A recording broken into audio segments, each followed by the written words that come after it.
What's happening? I'm Brian Tong, and welcome to the Apple Bite. Is all the good and bad inside the world of Apple. And if you didn't know, it's our 52nd episode, which marks a year of the Apple Bite, and we'll have something special for you. But first, let's talk all about Apple's latest toys. Now, we told you they were coming, and the revamped iMac is now sporting a ridiculous-looking display, and they beefed up the guts inside. CNET's own senior editor Rich Brown shows us the goods. Now this system here is the 27-inch model. There's also a 21.5-inch one for less. This goes for $1699, has a 3.06 gigahertz Intel Core 2 Duo chip, comes with 4 gigs of RAM, as well as a 256 megabyte ATI Radeon HD 5670 graphics chip, and a 1 terabyte hard drive. Most striking for this system, though, clearly is the screen. We know of no other all-in-one in this price range that has such a large display. The specs are 2560 by 1440, 16 by 9 aspect ratio. So there were rumors of a Blu-ray drive coming to the new iMacs. It's still just a straight DVD burner, although you do now get an SD slot. That's new for Apple. So the ports mostly look the same. You can see here, though, is the mini display port. Now if you buy a separate dongle, which Apple is selling today on its website from Belkin, you can actually use the iMac as a secondary display. So that means virtually any video source you can output over mini DVI, you can plug into the iMac.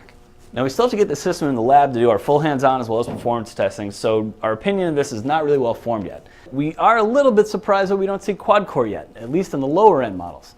There's a $1999 version of the 27-inch iMac coming out in November that actually will have an Intel Core i5 chip. So that'll be quad-core, and we're interested to see that one in particular, how it does on our performance tests. So I'm Rich Brown, and this is Apple's brand new 27-inch iMac.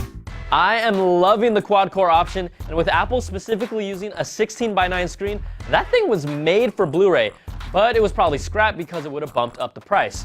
You also have to wonder, how magical is that magic mouse? You know, you are talking to someone who knows a few tricks of his own. Now, I think it's intriguing. It does look a little flat, but do we really need to put multi-touch on everything? I haven't played with it yet, but it just seems a little weird to touch your mouse like that. You can also scroll a full 360 degrees to move within a document or folder. Okay, back to more news. Now, contrary to what I said, Apple also revamped the entry-level MacBook with an all-new body, an internal battery, LED backlit display, and their multi-touch trackpad, so now you're getting many of the same features as the Pro models with a $999 price point. The Mac Mini line also received a speed bump with double the RAM, but the new kid on the block is a Mac Mini server with a terabyte of storage for $999.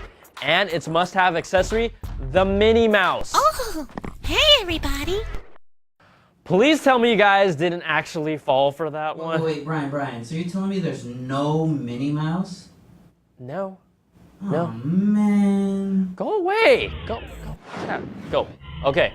And the biggest announcement that will affect you the most, Apple's remote is now aluminum.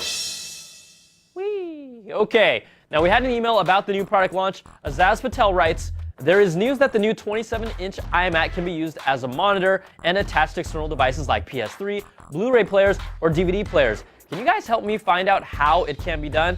Now, Azaz, everything I've read about says that you can only connect a new MacBook or the current MacBook Pros to use the iMac as a display with the mini DisplayPort connection.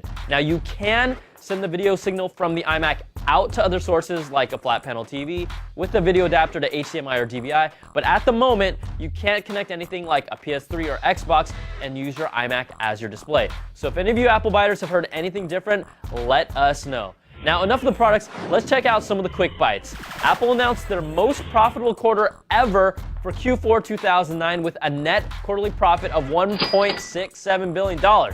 Now, the rock stars were their back-to-school sales with record-breaking quarters for Macs and iPhones.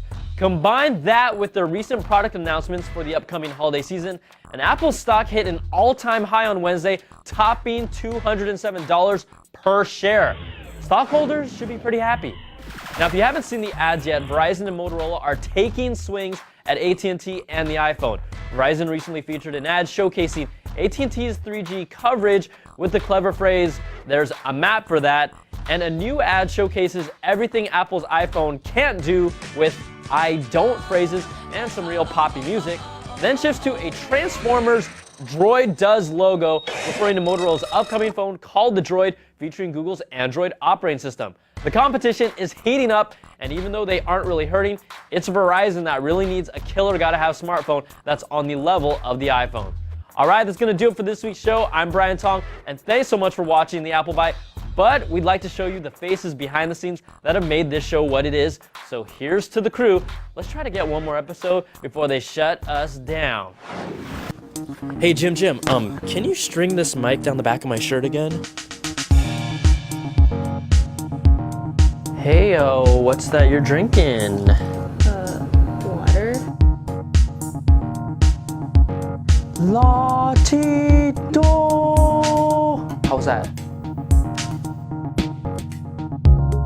Hey, Jason, you want to shoot some hoops?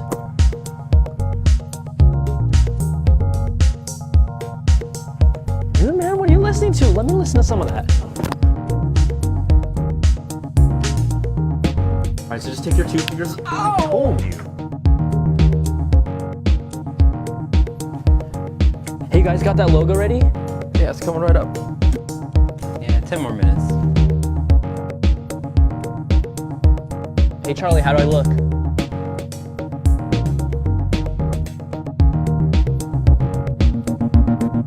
Tom, get in here! Shut the door!